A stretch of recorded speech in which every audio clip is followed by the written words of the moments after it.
لە مەراسیمێکی شایستەدا و بە ئامادەبوونی ئەندامانی مەکتەبی سیاسی و سەرکردایەتی یەکێتی نیشتیمانی کوردستان و نوێنەرانی حیزبی و حکومی و ڕێکخراوەیی و کەس و کاری سەربەرزی شەهیدان و جەماوەرێکی زۆر لە گۆڕستانی شەهیدانی خانەقین تەرمی هەڤاڵ وەسفێ بەنیوەیس ئەندامی سەرکردایەتی یەکێتی نیشتیمانی کوردستان بە خاک سپێردرا.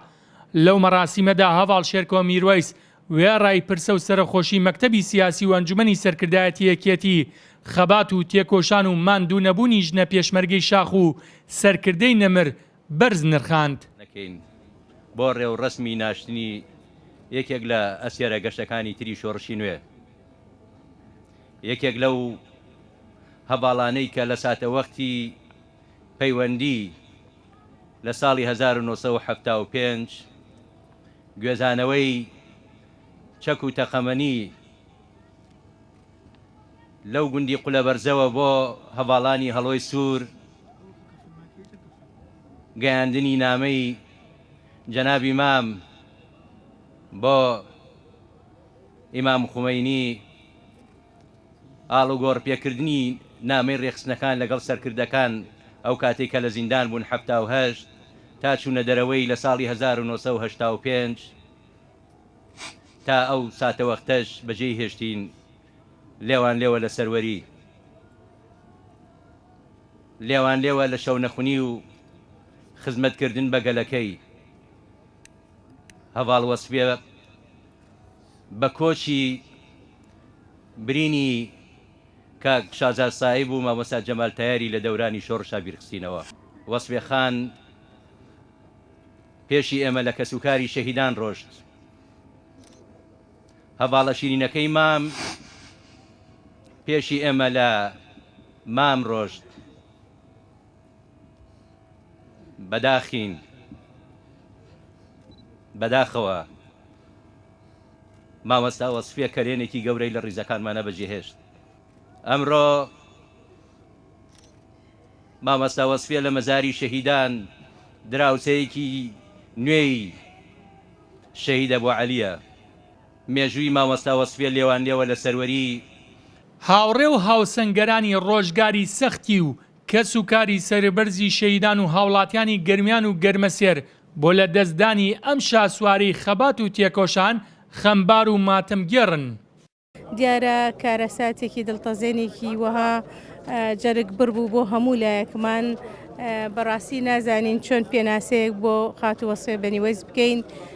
تەنها لە خوای گەورە داواکارین ئەو هەموو خزمەتەی کە پێشکەش بە کەسوکاری شەهیدان و مناڵانی شەهیدان کردووە، خوای گەورە بە بەهشتی بەرین شادی بکات.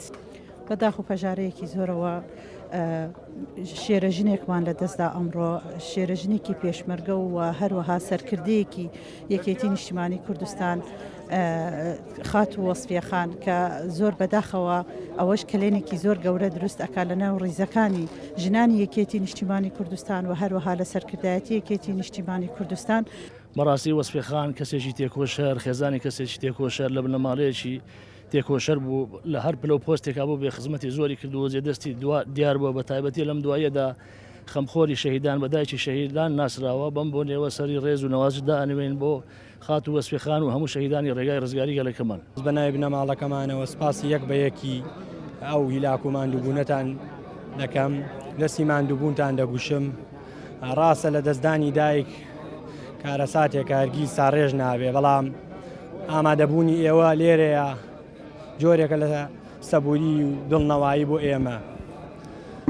دایکی من ڕاستە شوناسی جۆرێک لە دایکبوونی ئێمەی وەرگرت بوو، بەڵام بە شێوازێکی عام دایکی هەموو کەسوکاری شەهیدان و فەقیر و ژاران بوو. لە هەر شوێنێک شەهیدێکە بوو بێ، لە شوێنێکە ژارێکە بوو بێ لەوێ بووە. وەجارێکی تر زۆر زۆر سپاسی خەڵکی بە شەرەفی شاری خانەقین و هەموو ئەوانەی کە لە دوورەوە هاتوون و لە شەوە عەزیەتیان کێشاوە دەکەم و دەسیمان و بوونیانە گوشم و لێرەشەوە چاوی یەک بە یەکیان ماچەکەم لە پری ئەو هیلاک و ماندووبوونە. وەسفێ بەنیوەیس لە ساڵی 1953 لە خانەقین لەدایک بووە. قۆناغەکانی خوێندنی لە خانەقین و سلێمانی تەواو کردووە و خاوەنی بڕوانامەی بەکەرلێس بووە لە زمان و ئەدەبی کوردی و لە ساڵی 1975 پەیوەندی بە ڕێزەکانی کۆمەڵەی ڕەنجدەرانی کوردستانەوە کردووە. یەکێک بووە لە ئەندامە چالەکەکانی ڕێکخراوی هەڵۆی سوور لە بەغدا و لە ساڵی 1970 دوو نامەی هەڤاڵ مام جەلالی گەیاندۆتە ئیمام خومینی لە شاری نەجەف و ڕۆڵێکی کاریگەری هەبووە لە کاری ڕێکخراوی و ڕێخستنەنیهێنەکانی شار و سەرجەم پلە ڕێکخراوەکانی بڕیوە تا لە کۆنگرەی سێهەمی یەکێتی نیشتیمانی کوردستان بۆ باندامی سەرکردایەتی و وەکو لێبسراوی مەکتەبی شەهیدان کاری کردووە. بەداخ و پەژارەیەکی زۆرەوە شەوی 25 چوار بەکارەساتی ئۆتۆمبیل هەڤاڵ وەسفێ بەنیوەیس ژنە پێشمەرگەی شاخگیانی لە دەستدا و ئەمڕۆ لە مەراسیمێکی شایستەدا لە شاری سلێمانیەوە بەڕێکرا بەرەو خانەقین و لە گۆڕستانی شەهیدانی خدرزندا بە خاک سپێدرا. بێستون سەلام، کورسات نیوز، خانەقین.